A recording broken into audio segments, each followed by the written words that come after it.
The future of food is being grown in warehouses. These vertical farms are popping up all over the place. In 2019, there were just 4 vertical farm startups worth more than $1 billion. But fast forward to today, there's now at least 7. And this rapid rise has sparked some questions. Which of these startups will come out on top? Is vertical farming even worth pursuing in the first place? Most importantly, how are they even making money? Today, we break down 7 vertical farming startups that are racing towards grocery store shelves near you. Welcome to our channel, The Know, one place for the latest business and tech news. Know. 7 AeroFarms. AeroFarms was founded in 2007 and is one of the oldest and largest vertical farming companies still standing. This New Jersey-based startup grows greens, herbs, and other crops for restaurants and supermarkets. What makes them different, though, is that they focus on using rainwater, grow lights, and never use pesticides or herbicides. So why aren't they at the top of our list? Well, it's because of profitability. Despite raising $158 million, the company has yet to turn a profit. Their net losses have also been mounting as they've expanded. In 2020, the company lost $34 million. In 2021, the loss grew to $41 million, and last year, the company almost doubled their loss again to $79 million. A lot of this comes from labor costs and high electricity usage, but not all vertical farms struggle with this. Number 6, Plenty. Plenty takes the exact opposite approach to AeroFarms. While AeroFarms grows leafy greens, herbs, and salad mixes, Plenty goes after the big 4 fruits: tomatoes, lettuce, berries, and herbs. They use a unique combination of AI-powered robotics and machine learning to optimize yields. Plenty also uses something called precision hydroponics, which means they can reuse water within the system and tailor nutrient cocktails for each plant type. The company doesn't have any plans to go public anytime soon, but when they do, investors expect Plenty to be worth between $1 billion and $1.5 billion. Number 5, Bowery Farming. Bowery Farming was founded in 2015 by seasoned entrepreneurs and quickly became one of the most valuable vertical farming startups out there. Today, they operate 20 facilities across the U.S. and sell more than 50 different products. The company uses AI and machine learning to constantly improve yields. They also use conveyor belts to transport produce directly to customers. Bowery is backed by heavy hitters like General Atlantic, Temasek, and the UAE's largest holding company, Investment Corporation of Dubai. In January, the company went public via SPAC, giving them a market cap of $3.5 billion. But since then, Bowery's stock price has fallen 75%. This reflects a larger trend in the vertical farming industry. Investors are starting to question whether vertical farms are actually worth investing in. To make matters worse, Bowery is losing $230 million per year. So despite having the highest valuation on this list so far, Bowery might not be the winner of this race.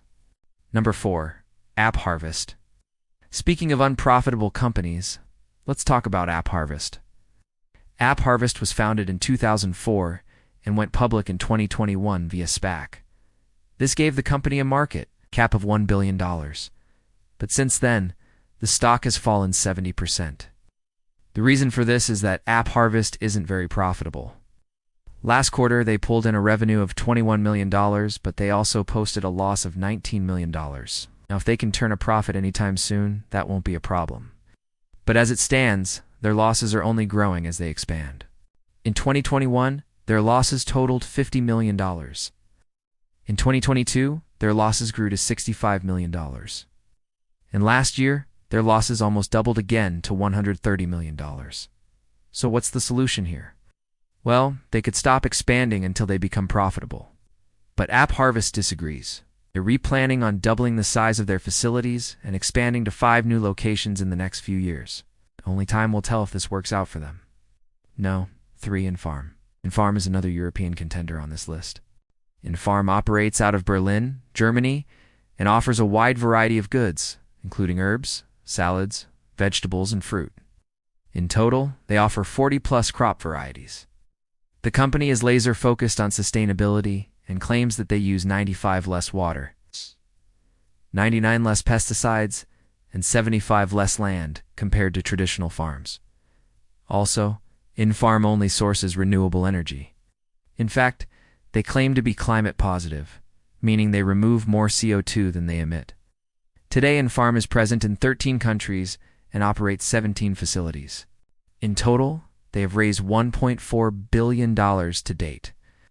But given the economic downturn, Infarm has had to slow down hiring and cut costs. As a result, their recent funding round was less than expected. Back in 2021, the company was valued at $10 billion. But today, that number has fallen to just $230 million. So it looks like Infarm has had a pretty rough go at things. But when we look at this list, they're still doing better than most. No. 2. Calera Infarms. Calera Infarms is a Dutch vertical farming startup with a twist.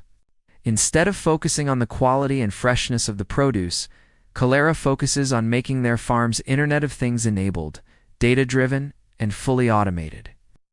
This allows them to control every aspect of their produce, from the type of LED lighting used to the amount of carbon dioxide and humidity in the air. In 2019, the company was acquired by American produce supplier AeroFarms for an undisclosed sum. While Calera is no longer independent, it's safe to say that they're at least on the right track. And now, that brings us to the final company on this list. No one. AeroFarms. We've already mentioned plenty of the benefits of vertical farming, but AeroFarms takes things to a whole nother level. Not only does AeroFarms grow pesticide-free produce, but they also reduce water usage by 99%. All of this happens inside temperature-controlled warehouses with optimized lighting and CO2 levels. The best part about this is that AeroFarms' farms are fully automated, allowing them to scale production without hiring additional staff. Today, AeroFarms operates 3 facilities and has raised a total of $175 million. They've also partnered with major retailers like Walmart and Albertsons to distribute their produce. Looking forward, AeroFarms isn't planning on slowing down anytime soon. In fact, they're aiming to go public via SPAC merger, which would give them enough capital to expand exponentially. So while there's still a lot of uncertainty surrounding the vertical farming industry, one thing is for sure, AeroFarms is well positioned for success. So which vertical farming company will dominate the future? To answer this question, we need to take a look at the pros and cons of each company. First, we have AeroFarms. They have the most experience, but at the cost of profitability. Next, we have Plenty.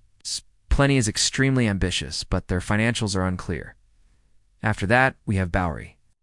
Bowery is the largest in terms of valuation, but they're also posting some of the biggest losses. After that, we have AppHarvest. They're struggling to remain relevant, let alone profitable. Then we have Infarm. Infarm has a solid brand, but recently struggled with funding. Next, we have Calera Infarms. Calera Infarms is doing well, but it's hard to say how they'd perform independently. Finally, we have AeroFarms. They're well-funded, highly ambitious, and are working towards profitability. Considering all of this, we think that AeroFarms is the most likely candidate to win the vertical farming race. The company is well-funded, highly ambitious, and is working towards profitability. On top of that, they've partnered with Walmart and Albertsons, 2 of America's largest supermarket chains. If all goes well, AeroFarms should have no trouble scaling up in the coming years. But that's just what we think. Which vertical farming company do you think will win? Comment that down below. Also drop a like if you're bullish on vertical farming. Of course, consider checking out our international channels to watch our videos in other languages, and consider subscribing to see more questions answered. But until then, I'll see you guys on the next one.